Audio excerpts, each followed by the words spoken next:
नमस्कार दोस्तों, हमारे नए पॉडकास्ट में आपका हार्दिक स्वागत है। मैं हूं संजय भारद्वाज और इस पॉडकास्ट के जरिए हम आपके लिए लाएंगे रोचक बातें, सच्चे अनुभव और ऐसे विचार जो आपको सोचने पर मजबूर करें और आगे बढ़ने की प्रेरणा दें। तो जुड़े रहिए हमारे साथ और इस नई शुरुआत का हिस्सा बनिए। धन्यवाद। तो आज हमारे यहाँ 2 ऐसे YouTube वीडियोस लगे हैं जो एक ही कहानी के 2 बिल्कुल अलग, बल्कि मैं कहूँगा एक दूसरे के विरोधी पहलू दिखाते हैं। हाँ बिल्कुल। पहला video before it's too late नाम के चैनल का है, जो वायरल हो गया। इसमें एक 73 साल के बुजुर्ग अपनी जिंदगी के सबक बांट रहे हैं। और सच कहूं, जब मैंने पहली बार ये वीडियो देखा तो मैं भी बहुत प्रभावित हुआ। लेकिन फिर हमारे हाथ लगा दूसरा वीडियो डीप ह्यूमर चैनल का, जो ये दावा करता है कि जिस बुजुर्ग की बातों ने लाखों लोगों को रुला दिया वो असल में है ही नहीं, वो असली है ही नहीं। हाँ, वो पूरी तरह से एआई से बना एक धोखा है। तो आज हम इसी गुत्थी को सुलझाने की कोशिश करेंगे। क्या एक प्रेरणादायक संदेश की कीमत धोखे से चुकाई जा सकती है? और ये सवाल आज के दौर में बहुत जरूरी हो गया है संजय, क्योंकि ये सिर्फ एक वीडियो की बात नहीं है, ये हमारे डिजिटल भविष्य की एक झलक है, जहां सच और झूठ के बीच की लकीर हर दिन धुंधली होती जा रही है। सही बात है। तो यहाँ 2 चीजें हैं देखने वाली। एक, वो संदेश इतना असरदार क्यों है, और 2, अगर वो संदेश झूठा है तो इसका हम पर और पूरे इंटरनेट पर क्या असर पड़ता है। बिल्कुल। तो चलिए पहले उस संदेश से शुरू करते हैं जिसने इतनी धूम मचाई। वीडियो की शुरुआत होती है एक 73 साल के व्यक्ति से, जो बताता है कि 52 साल की उम्र में उसे दिल का दौरा पड़ा था। और वो लम्हा वो उसकी जिंदगी का टर्निंग पॉइंट था। उसे एहसास हुआ कि वो अब तक बस एक ऑटो पायलट मोड पर जी रहा था। अच्छी नौकरी, बड़ा घर, समाज की उम्मीदें, बस इसी चक्कर में लगा हुआ था। हाँ, बस इसी में। ये बात सीधे लोगों के दिलों में उतरती है, क्योंकि ये हम में से ज्यादातर लोगों की कहानी है। हम सब एक दौड़ में भाग रहे हैं, लेकिन कई बार हमें ये भी नहीं पता होता कि हम कहाँ भाग रहे हैं और क्यों। सही कहा। वीडियो का किरदार इसी आम भावना को पकड़ता है। वो कहता है कि हम सब एक ही झूठ पर यकीन करते हैं, मेरे पास अभी बहुत समय है, और इसी सोच में हम जिंदगी को बस टालते रहते हैं। उसकी एक बात मुझे बहुत चुभ गई। वो प्रमोशन और ज्यादा तनख्वाह की दौड़ के बारे में बात करता है कि कैसे मंजिल हमेशा आपसे 2 कदम आगे रहती है। हमेशा आप एक लक्ष्य तक पहुंचते हैं और समाज आपके सामने एक नया बड़ा लक्ष्य रख देता है। उसने एक कमाल की उपमा दी, वो गलत दीवार पर लगी सीढ़ी वाली। हाँ बिल्कुल, गलत दीवार पर लगी सीढ़ी पर चढ़ना। सोचिए, आप 30 साल तक एक सीढ़ी पर चढ़ते रहे पूरी मेहनत से, और जब आप चोटी पे पहुंचे तो आपको एहसास हुआ कि सीढ़ी तो गलत दीवार पर लगी थी। एग्जैक्टली। ये एक बहुत शक्तिशाली इकोना है, एक बहुत पावरफुल इमेज है। ये सिर्फ नाकामयाबी की बात नहीं है, ये उस कामयाबी के खोखलेपन की बात है जिसके लिए आपने अपनी पूरी जिंदगी लगा दी। और यहीं से वो पछतावे की बात पर आता है। उसका कहना है कि उसे इस बात का अफसोस नहीं है कि उसने बिजनेस में कौन सी गलतियां की, बल्कि इस बात का है कि उसने क्या क्या नहीं किया। हाँ बिल्कुल। जैसे कि वो जापान की यात्रा जिसका वो हमेशा सपना देखता रहा पर कभी गया नहीं। अपने भाई के साथ बिगड़ा हुआ रिश्ता जिसे सुधारने की उसने कभी कोशिश ही नहीं की। और बच्चों वाला पॉइंट, और सबसे ज्यादा अपने बच्चों के साथ वक्त ना बिताना। वो कहता है कि उसे अपने बच्चों के बड़े होने का पता ही नहीं चला। ये वो बातें हैं जो किसी भी इंसान को अंदर तक हिला सकती हैं। जब मैंने ये सुना तो मैं भी सोचने पर मजबूर हो गया था। और यही इस वीडियो की सफलता का राज है। ये हमारी सबसे गहरी असुरक्षाओं और डरों को छूता है। ये हमें वो सवाल पूछने पर मजबूर करता है जो हम खुद से पूछने से डरते हैं। वीडियो के अंत में वो सीधे पूछता है, अगर आप कल मर जाएं तो क्या आप अब तक जी गई जिंदगी से खुश होंगे? यह सवाल किसी भाषण जैसा नहीं लगता। नहीं। ऐसा लगता है जैसे कोई अपना तजुर्बा बांट रहा हो। और यहीं पर दूसरा वीडियो एक बहुत बड़ा सवालिया निशान लगा देता है। हाँ, अब आते हैं कहानी के दूसरे पहलू पर। डीप ह्यूमर चैनल का वीडियो इस पूरी भावनात्मक कहानी की धज्जियां उड़ा देता है। उसका दावा है कि ये 73 साल का बुजुर्ग, उसकी कहानी, उसका दिल का दौरा, सब कुछ मनगढ़ंत है, सब कुछ नकली है। ये एक एआई कंस्ट्रक्ट है। ईमानदारी से कहूं, जब मैंने ये सुना तो मुझे थोड़ा ठगा हुआ सा महसूस हुआ। और यही धोखा इस पूरे मामले का केंद्र है। डीप ह्यूमर का क्रिएटर कुछ सबूत भी देता है। वो before it's too late channel के अबाउट सेक्शन में जाता है। हाँ, वहां बड़े बड़े अक्षरों में लिखा है, प्रामाणिक कहानियां, वास्तविक जीवन की सलाह, ईमानदार बातचीत। ये शब्द दर्शकों के मन में एक भरोसा पैदा करने के लिए चुने गए हैं। लेकिन फिर वो नीचे स्क्रॉल करता है और बिल्कुल आखिर में, जहां किसी की नजर आसानी से नहीं जाती, एक छोटा सा डिस्क्लेमर छिपा हुआ है। हाँ बिल्कुल नीचे। उसमें लिखा है, हमारे वीडियो में मौजूद व्यक्ति कहानी सुनाने के मकसद से एआई द्वारा बनाए गए हैं, सलाह वास्तविक जीवन के अनुभवों से संकलित की गई है। ये तो सरासर विरोधाभास है। बिल्कुल। आप एक ही सांस में प्रामाणिक और एआई जनित दोनों कैसे हो सकते हैं? ये सिर्फ विरोधाभास नहीं है, ये जानबूझकर किया गया धोखा है। डिस्क्लेमर को कानूनी तौर पर खुद को बचाने के लिए छिपाया गया है, लेकिन चैनल का इरादा साफ है कि दर्शक उसे न पढ़ें। और दूसरा सवाल जो डीप ह्यूमर उठाता है वो भी बहुत जायज है। ये वास्तविक जीवन के अनुभव कहाँ से संकलित किए गए हैं? इसका कोई स्रोत नहीं है, कोई लिंक नहीं, कोई किताब नहीं, कोई जरिया नहीं बताया, कुछ नहीं। क्या ये रेडिट के किसी पोस्ट से उठाए गए हैं, या किसी मशहूर किताब से, या फिर ये भी एआई ने ही लिख दिया है? इस बात की कोई गारंटी नहीं है। यहाँ टेक्नोलॉजी वाला पहलू भी समझना जरूरी है। ये कोई साधारण वीडियो इफेक्ट नहीं है। उस बुजुर्ग के चेहरे पर झुर्रियां, उसकी आंखों में नमी, बोलते वक्त होठों का हिलना, सब कुछ बहुत असली लगता है। हाँ, सब कुछ इतना असली लगता है कि आम दर्शक के लिए इसे पकड़ना लगभग नामुमकिन है। ये कैसे किया जाता है? ये डीप फेक तकनीक का एक बहुत ही उन्नत मतलब एडवांस्ड रूप है। इसमें कई चीजें एक साथ काम करती हैं।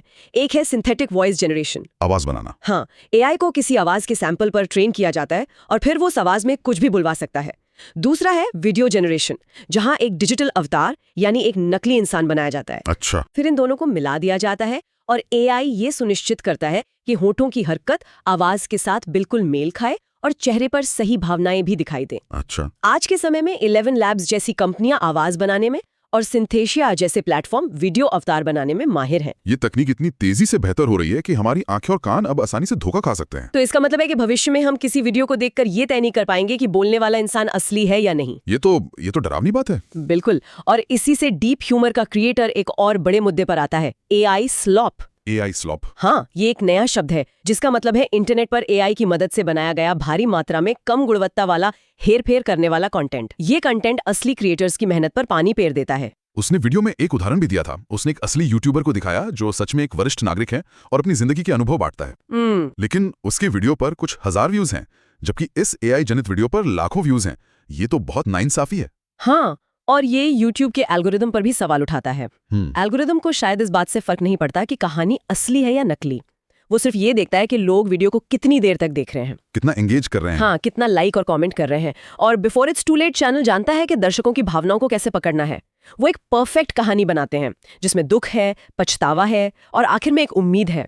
ये एक फॉर्मूला है जो काम करता है। सही बात है। एक असली इंसान की जिंदगी इतनी सजी सजाई और परफेक्ट नहीं होती, उसमें उतार चढ़ाव होते हैं। लेकिन एआई एक परफेक्ट वायरल होने वाली कहानी गढ़ सकता है। भावनात्मक हेरफेर की बात करें तो वीडियो के अंत में एआई वाला किरदार जो कहता है वो तो हद ही है। वो कहता है सब्सक्राइब करें क्योंकि मेरे पास साझा करने के लिए और भी सच हैं और ज्यादा समय नहीं बचा है। ये तो अपनी आने वाली मौत का इस्तेमाल करके सब्सक्राइबर्स बढ़ाने जैसा है।